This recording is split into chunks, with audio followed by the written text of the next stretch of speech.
Hello and welcome to part 5 of the Set 2 Lorcana Rise of the Floodborn set review. I'll be your guide, Nikhil.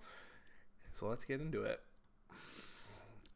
Alice Growing Girl, 3/1/4. Your other characters gain support. Well, this card has 10 power or more, 10 attack or more. She gains 4 lore. We got a 5-ball. Situational 5-ball. I am actually excited for this card in Sapphire Ruby because Maleficent 9 gives you the requisite 10 attack. So basically, being able to play a card like Maleficent 9 and Alice in the same turn is very powerful because it almost forces interaction. And if your opponent doesn't have interaction, then gaining 7 lore should be enough to either put you in an advantageous board state or just win the game outright. So I like this card.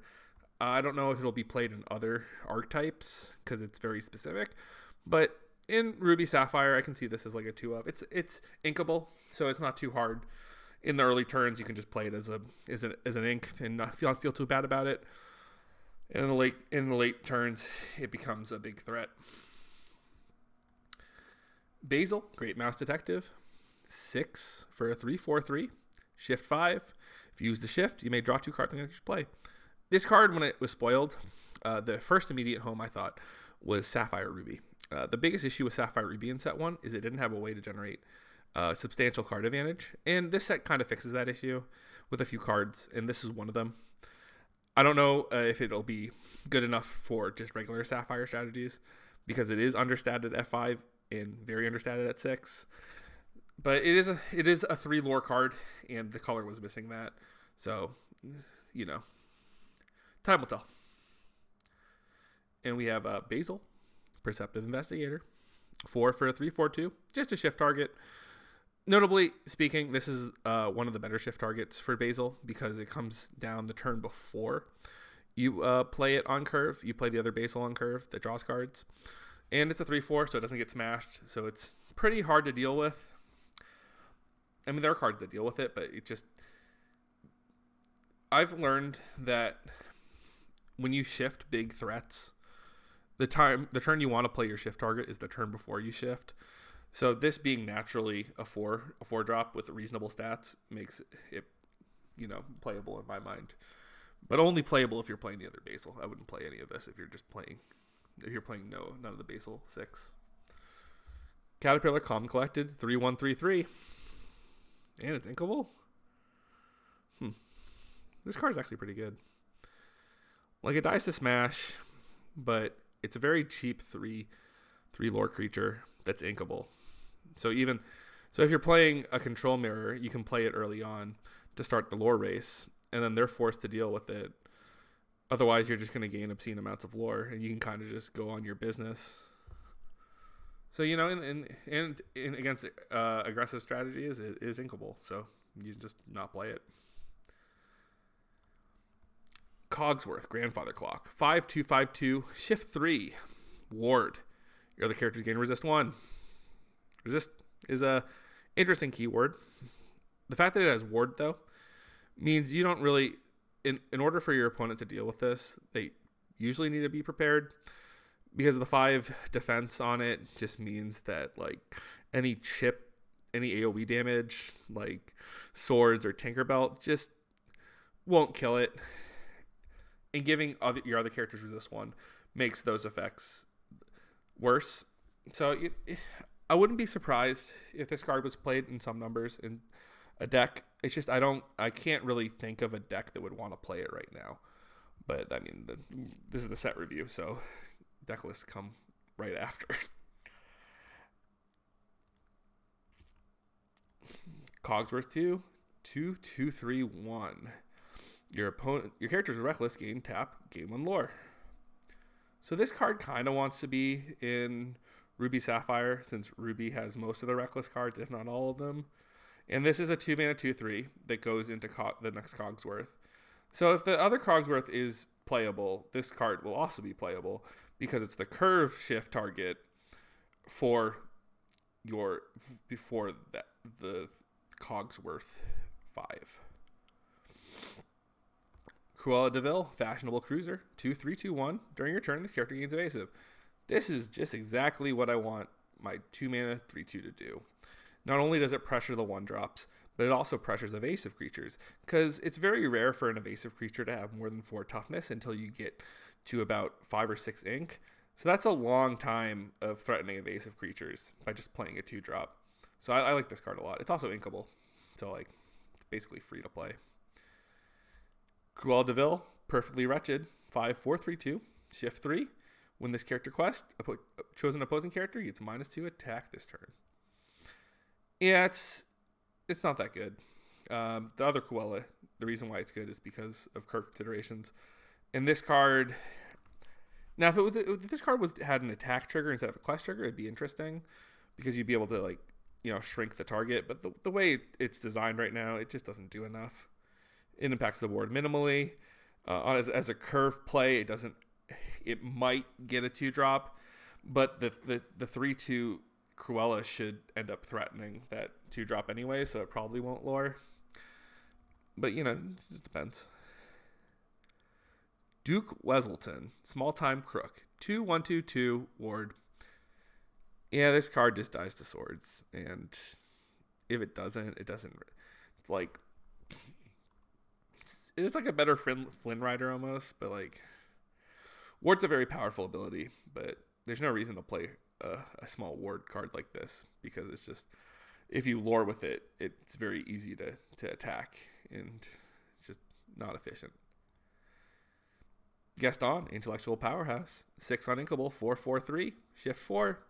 When you play this character, look at the top 3 cards. You put one in your hand and the rest on the bottom of your deck. So this is another card that I'm really curious about in Ruby Sapphire, just simply because it's a 3 lore threat that the deck was missing in set 1, and it generates a card when it comes into play. So not only is it quick at ending the game, but it also gives you advantage while doing so. The big consideration is it worth the uninkable slot? I'm going to be trying out 2 at first, and then we'll go from there, but I think this card is quite strong.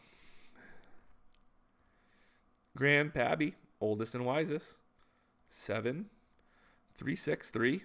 Whenever you remove 1 or more damage from your characters, gain 2 lore. So this is like Amber Ruby's payoff, but it's uninkable. It's only a 3/6. So like if you lore for it once, it's not that easy for an opponent to remove, but it is. But if this thing ever gets dragon fired, like it didn't really like, unless if you play it and then you generate, like, how much lore do you think you're going to actually generate if you play it on turn 7? 2, 4? I think on average it'd probably be 2 lore, and if you can get 4 lore, that would be like, you'd be like happy with that exchange. But even then, that's only 4 lore, which is a lot, but also not enough at the same time, because this is like your big threat, and it just doesn't really, it's not statted for that effect, even though the effect is quite powerful.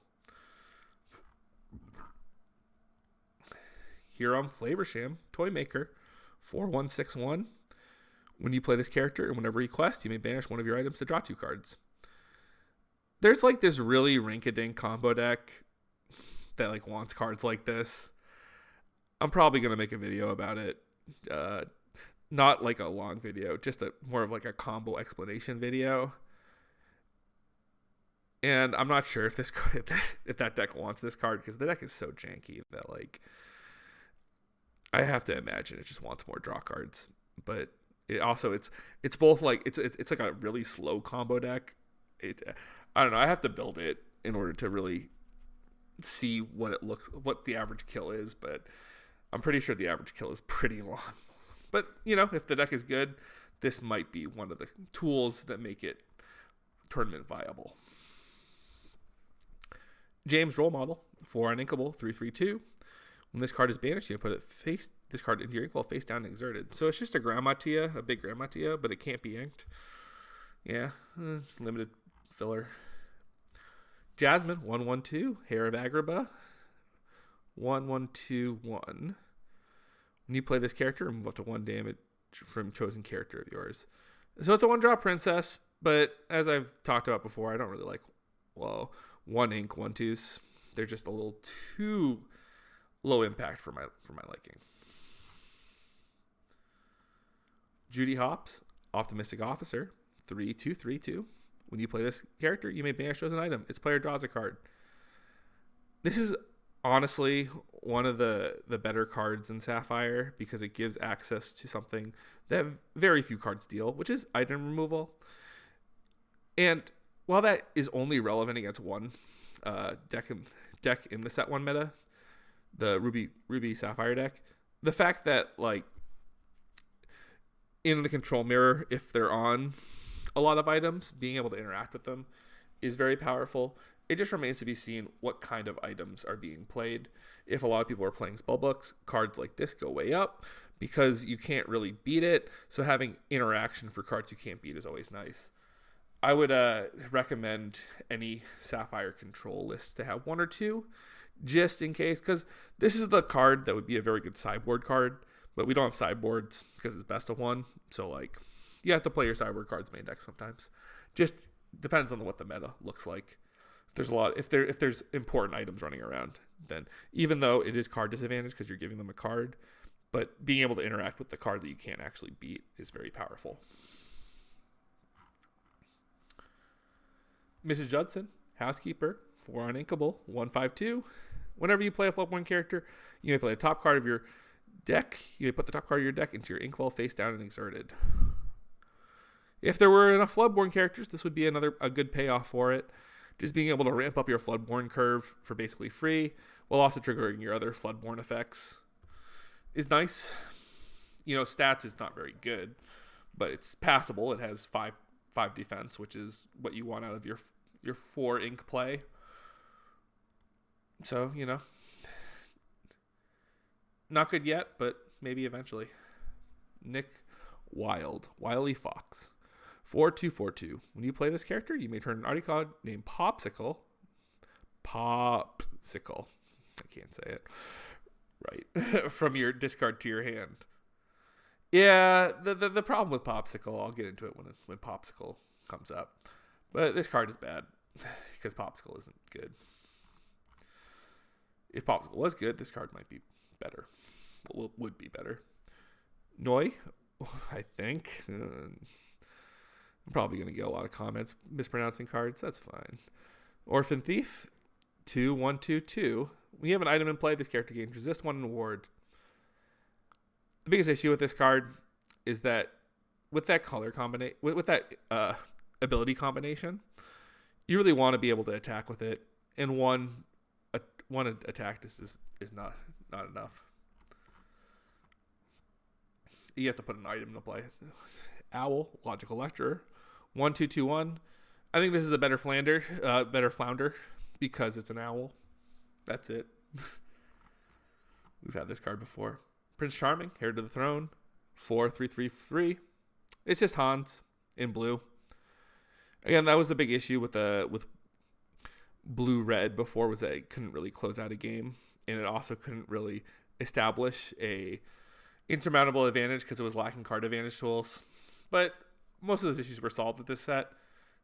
I'm not sure if this card is playable in it. You just have to play with it. It seems playable because it just a 3 lore card does end the game pretty quickly, and you can use different tools to make sure that card is just loring every turn. And if your opponent has to spend game actions to interact with it, either by attacking or using a card from their hand, you're happy with that as a control opponent, because if they're doing that, that means they're not trying to win the game. And control in this game is all about just like being annoying for the first few turns. Like, you don't really care about the impact of the cards you play. All you care about is that your opponent has to interact with them in some way, so you can eventually establish a be prepared on turn 7 and then start curving out big fatty boom booms that will hopefully win the game from there. Rabbit, 5/4/6/2. Yeah, I don't know if it's better than a 5/5. 4/6 might be better than a 5/5, but it's not by enough to really warrant thinking about it too much. Yeah, Sisu. Sisu? Sisu? I don't know. 4 uninkable 2/4/2. Whenever this character quests, look at the top 2 cards of your deck. You may put one on your hand, put the rest on the bottom of your deck in any order. It's another queen to protect. Except this one, instead of discarding cards or gaining lore, it generates you cards, which in turn makes it easier to protect it, which then generates you more cards. This card is nuts. Like, I don't know. I could be wrong, but basically the split of uninkables I'm looking at right now for Ruby Amethyst is like 4 be prepared for this. Because I think this card is very powerful. It might be, I don't know if it's the best card in the set, but it's definitely in contention for one of the better ones. Just because by activating the quest ability, not only do you gain lore, but you also gain a card. And it's not just a random card, it's a semi-random card because you get the best card out of your top 2. And if you just do that every turn until the game ends, you're probably going to win that game. Just by virtue of just drawing 2 cards a turn. The Knock. Water Spirit. 4/4/3/1 ward. This card's fine. Better in limited. Basically, how I would evaluate this card in limited as a 4 mana, a 4 mana 4 damage spell that you get to choose to develop on whatever turn you have 4 ink free. And yeah, that's pretty much about it. It's hard to interact with, but not good enough for constructed, I don't think. Simply because it only gains 1 lore. Winnie the Pooh, having a think. 3/2/3/2. Whenever this character quests, you may put a card from your hand into your inkwell face down. I like this card better than the Quill, but the Quill is faster. It's just that this card also generates incidental lore. So it really depends on the curve for your deck. If you're looking to go from 4 to 6, because you'll play your fourth ink on turn 4, then you quest with this to put your 5th ink into play, exerted, and then on your turn, on the next turn you'll have 6 lore, so you're advancing that. Versus Quill, which bounces you up a lore immediately because you can activate it. I don't know. I mean, this card's like fine. I don't know if it's better than Investigator Mickey though, because it being slow means that like it's not as good as just having the one shot. If this card was just an Investigator Mickey, it would be very good. But since it does require you to have to quest in order to get that ability, it might just be a little too slow. Maybe playtesting will tell. Falling down the rabbit hole. 4 uninkable. Each player chooses one of their characters and puts them in their inkwell face down and exerted. Another card that I'm interested in Ruby Sapphire control, because it's just another answer to Cusco. If you can answer Cusco without having to use your Wrath, that means you can save your Be Prepared for the next wave of Cusco. And you might even incentivize your opponents to play multiple once they get blown out by the first falling down the rabbit hole. They'll play around the second one that probably is in your deck. I think this card is worse than Let It Go, but you can't play like 6 Let It Goes. So you play the next best option. 4 dozen eggs. 4 song. Your characters gain resist +2 until the start of your next turn. Yeah, I don't like these defensive songs because, again, your opponent gets to choose what to do with them. But it is a song, so it does make Ariel better. So, like, it's also inkable. Always things. Launch. 3 uninkable. Banish chosen item of yours to deal 5 damage to chosen character. If the gimmicky combo deck wants interaction, this is the kind of interaction it wants, but it's uninkable, and it's really hard to get a disposable item in play. That is an item that you don't care what happens to it. So, like, more limited cards, I would think. Nothing to hide. 1 action. Each opponent reveals their hand. Draw a card. So this card, there is a card in Magic called Gataxian Probe, which is banned in multiple formats. That one costs 0. This one costs 1. But what cards like this do is, if you play this card, I would call this card training wheels, because as you get better as a card player, you'll naturally learn how to predict your opponent's plays just based on experience. But if you don't have that kind of experience, investing your turn one to just make your opponent reveal their hand so you can know what coloring combination they're on, you just get a lot of information. You know what to play around.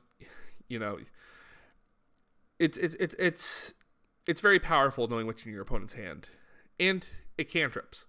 So like, at worst case scenario, you spend 1 ink to draw a card, even if your opponent has no cards in hand. So it's fine. I honestly, the more I think about this card, the more I think I might actually play it in control, just because knowing what your opponent is on means you get to line up your turns better. But I expect this card to be both overplayed and underplayed. I expect players to play it in decks that don't really need the information that much, and I expect the decks that want the information to play less of it because it is low impact. Fan Crossbow, 3 for an item. Tap 2 ink. Chosen character gets -2 this turn. Tap, banishes item, banish chosen dragon character. Yeah, I mean, limited, it's fine. If you know they have a dragon, it's better. I don't know how many dragons there are. Gumbo Pot, 2 item. Tap, remove 1 damage each from up to 2 chosen characters. I can't believe they made a card worse than Dinglehopper. This is like 2 Dinglehoppers stapled together. Really should have just been called 2 Dinglehoppers. Maurice's World Shop, 3 uninkable. Whenever you play another item, you may pay 1 ink to draw a card. I mean, this remains to be seen. I'm pretty sure the combo deck probably wants this card just as a way to go through its deck so it can assemble the combo kill quicker. The combo kill is really convoluted, so I can't explain it right now. But it involves the blue Ariel from set 1, and it's super janky and gimmicky. Popsicle, 1 item. When you play this card, you may draw a card. Banish this item. Remove up to 2 damage from chosen character. This is exactly what the synergy what the item deck wants. Unfortunately, this card is only playable in that archetype right now, and that deck doesn't want to spend 4 ink to return a Popsicle. Though if there's a deck that ever wants to do that package might be good. But like, Popsicle by itself is fine if you're doing something unfair with it. If you're doing something fair with it, it's a little underwhelming. Sardine Can, 4 for an item. Your exerted characters gain ward. So there's been some discussion about this card in my play. And it's basically that, like, if you ever can get an evasive card exerted, it's very hard to deal with it, because the only thing that can really deal with it is an evasive character. And if you have a critical mass of evasive characters with ward, the only thing that really gets out of them is be prepared. So you can measure your threats in the late game against control by just playing 1 or 2 evasive threats a turn. And if they don't deal with it, then you just lore up and your evasive cards have ward, so you don't even have to develop anymore. So it kind of forces them to deal with all of your low-powered evasive cards on a 1-for-1 basis. And if they run out of 1-for-1 removal, then you gain advantage that way. That is it for Sapphire. I'll see you next time. Thanks for watching.